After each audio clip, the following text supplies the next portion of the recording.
శ్రీ సాయినాథాయ నమః. శ్రీ సాయి సచ్చరిత్రము 23వ అధ్యాయము. ప్రస్తావన. నిజముగా ఈ జీవుడు త్రిగుణములకు అనగా సత్వ రజ తమో గుణములకు అతీతుడు.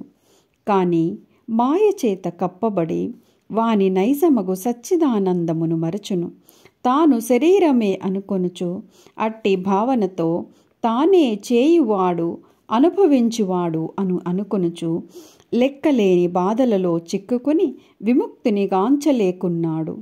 విమోచనమునకు మార్గమొక్కటే కలదు. అది గురుని పాదములయందు ప్రేమమయమగు భక్తి.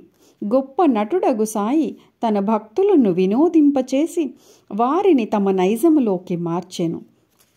ఇంతకు పూర్వము చెప్పిన కారణములచే మేము సాయిని భగవంతుని అవతారముగా నెన్నుచున్నాము. కానీ వారెల్లప్పుడూ తాను భగవంతుడు సేవకుడునని చెప్పెడువాడు.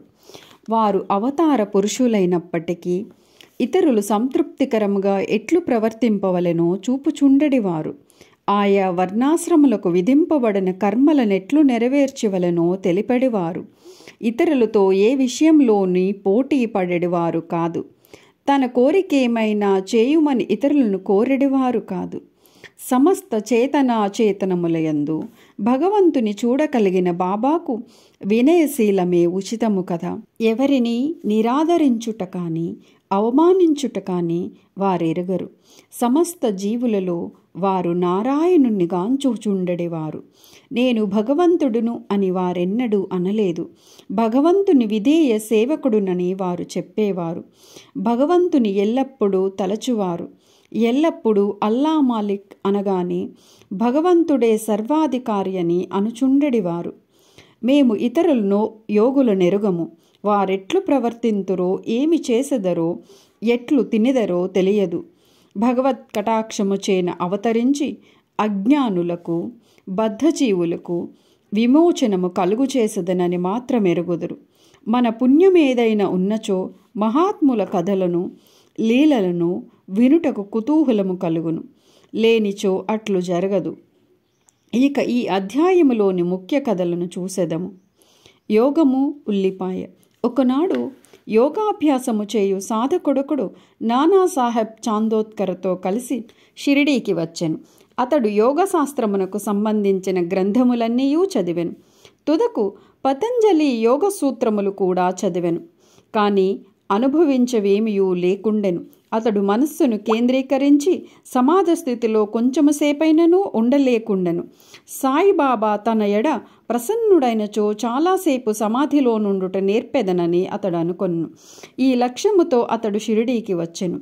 అతడు మసీదుకు పోయి చూచుసరికి బాబా ఉల్లిపాయతో రొట్టె తినుచుండెరి. దీనిని చూడగానే అతనికి మనస్సును ఒక ఆలోచన మెదిలెను. రుచిలేని రొట్టెను పచ్చి ఉల్లిపాయతో తినువాడు నా కష్టములు నెట్లు తీర్చగలడు, నన్నెట్లు ఉద్ధరించగలడు. సాయిబాబా అతని మనస్సును మెదిలిన ఆలోచనను గ్రహించి నానాసాహెబ్తో ఇట్లనెను. నానా, ఎవరికైతే ఉల్లిని జీర్ణించుకునే శక్తి కలదో వారే దానిని తినవలెను. ఇది విని యోగి ఆశ్చర్యపడెను. వెంటనే బాబా పాదములపై పడి సర్వస్య శరణాగతి చేసెను. స్వచ్ఛమైన మనస్సుతో తన కష్టములు తెలిపి ప్రత్యుత్తరముల బడసెను. ఇట్లు సంతృప్తి చెంది ఆనందించువాడై బాబా ఊదీ ప్రసాదముతో ఆశీర్వచనములతో షిరిడీ విడిచెను. పాము కాటు నుండి శ్యామాను కాపాడుట. ఈ కథను ప్రారంభించక పూర్వం హేమాడ్ పంత్ జీవుని పంజరములో ఉన్న రామచిలుకతో సరిపోల్చవచ్చుననిరి.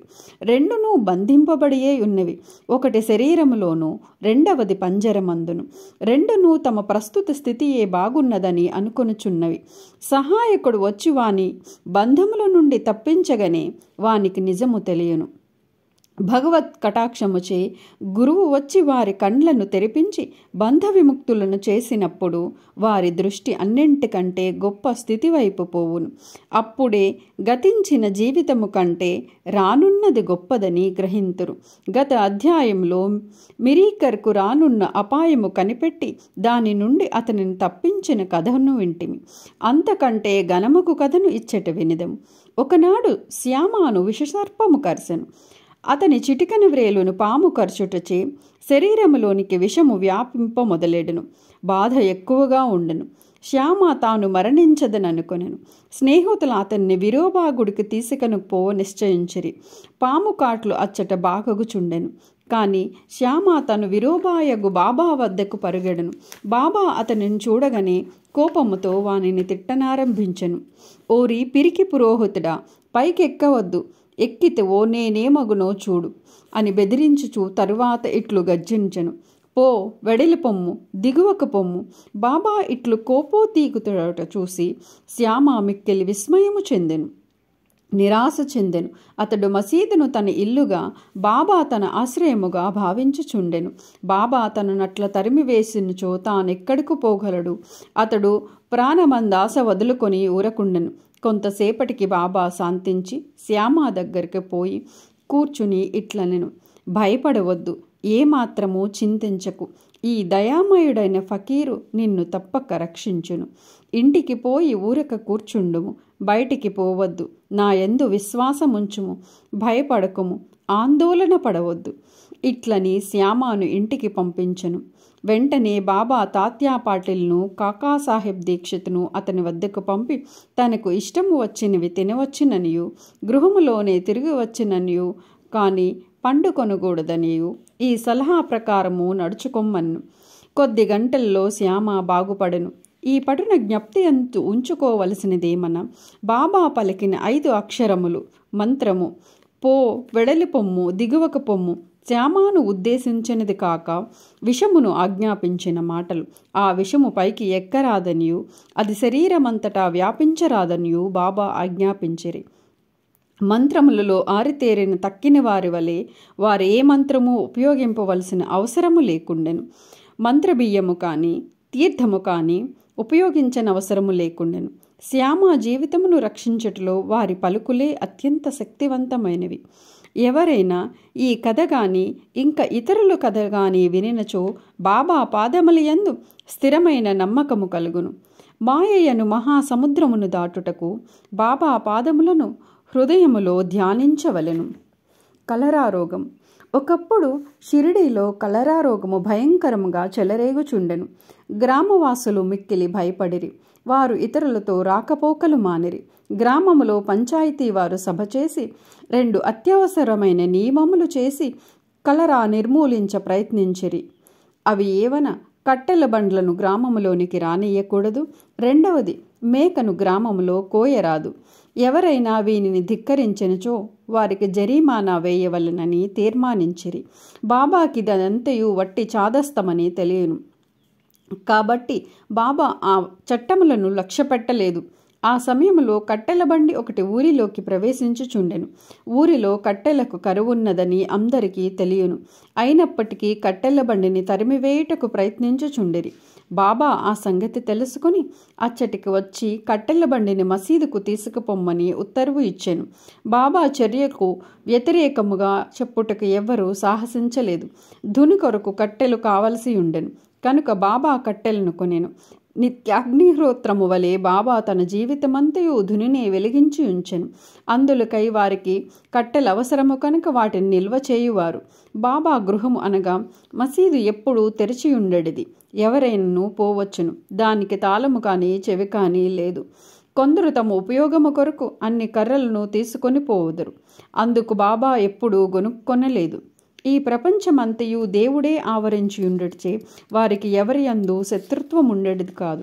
వారు పరిపూర్ణ విరాగులైనప్పటికీ సాధారణ గృహస్థులకు ఆదర్శముగా నుండుటకై ఇట్లు చేయుచుండెడివారు. గురుభక్తిని పరీక్షించుట.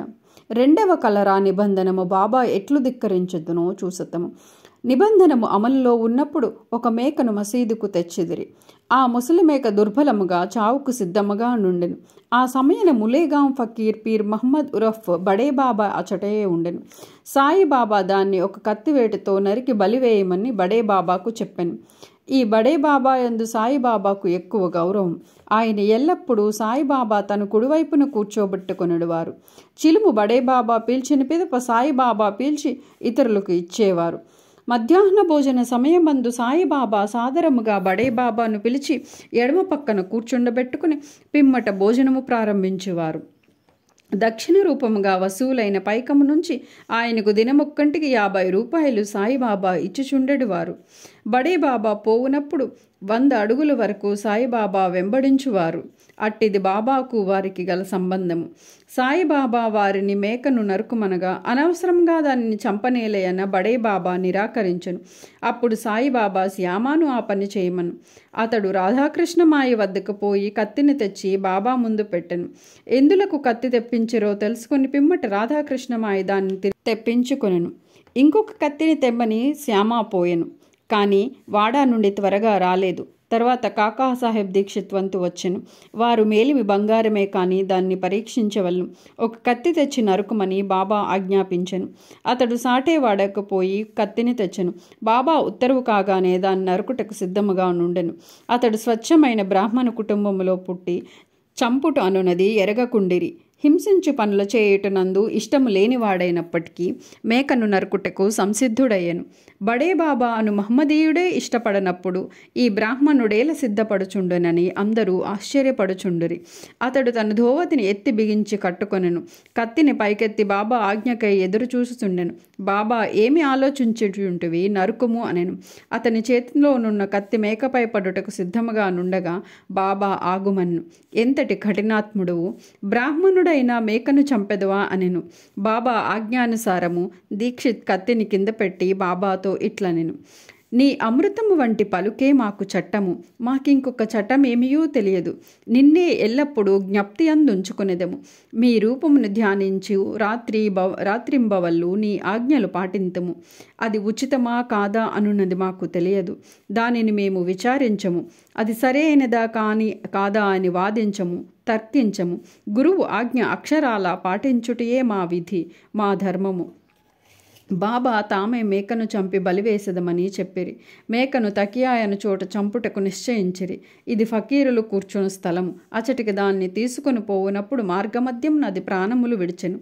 శిష్యులు ఎన్ని రకములో చెప్పుచూ ఈ అధ్యాయమును హేమాడ్ పంత్ ముగించుచున్నారు. శిష్యులు 3 రకములు: ఉత్తములు, మధ్యములు, సాధారణులు. గురువులకేమి కావలనో గుర్తించి వెంటనే వారు ఆజ్ఞాపించక పూర్వమే దానిని నెరవేర్చువారు ఉత్తమ శిష్యులు. గురుని ఆజ్ఞానుసారము ఆలసింపక అక్షరాల నెరవేర్చువారు మధ్యములు. 3వ రకము వారు అడుగడుగునా తప్పులు చేయుచు గురుని ఆజ్ఞను వాయిదా వేసెదరు. శిష్యులకు దృఢమైన నమ్మకముండవలెను.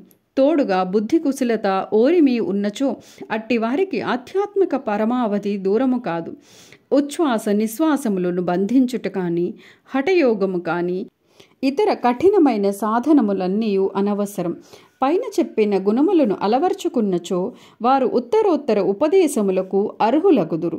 అప్పుడు గురువు తటస్థించి జీవిత పరమావధిని పొందుటకై ఆధ్యాత్మిక మార్గమున నడిపింతురు.